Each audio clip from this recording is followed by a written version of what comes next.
আমাৰ বহুত বেছি পেকিং চলি আছে আৰু পেকিঙৰ মাজতে আপোনালোকক আপডেট এটা দিম বুলি ভাবিলোঁ আৰু লগতে পেকিং মই নামো কৈ দিব বিচাৰিছোঁ পেকিং আমাৰ যিহেতু চলি আছে আপডেটটো হৈছে কি আমি সপ্তাহটোত এটা দিন বঢ়াই দিছোঁ ভিডিঅ' যিহেতু আপোনালোকে আমাক বিহুৰ কাৰণে বহুত কালেকশ্যন বিচাৰি আছে আপোনালোকে বৃহস্পতিবাৰৰ পৰিৱৰ্তে এতিয়া ভিডিঅ' হ'ব বুধবাৰ আৰু শুক্ৰবাৰে হাতত থকা পাৰ্চেলটো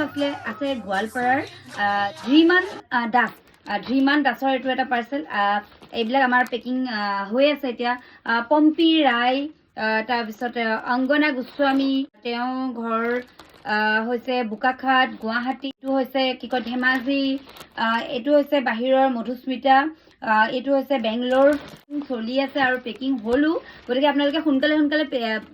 পাৰ্চেলখিনি পাব বুলি আশা কৰিছোঁ আৰু আজি সন্ধ্যা 6:30 বজাত আমাৰ ভিডিঅ'টো চাবলৈ কিন্তু একেবাৰে নাপাহৰিব নতুন কালেকশ্যন লৈ আহিছোঁ ধামাকা কালেকশ্যন লৈ আহিছোঁ কাৰণ ভিডিঅ'টো মাত্ৰ শ্বুট কৰি আহিছোঁ আৰু আপোনালোকৰ কাৰণে এটা আপডেট দিলোঁ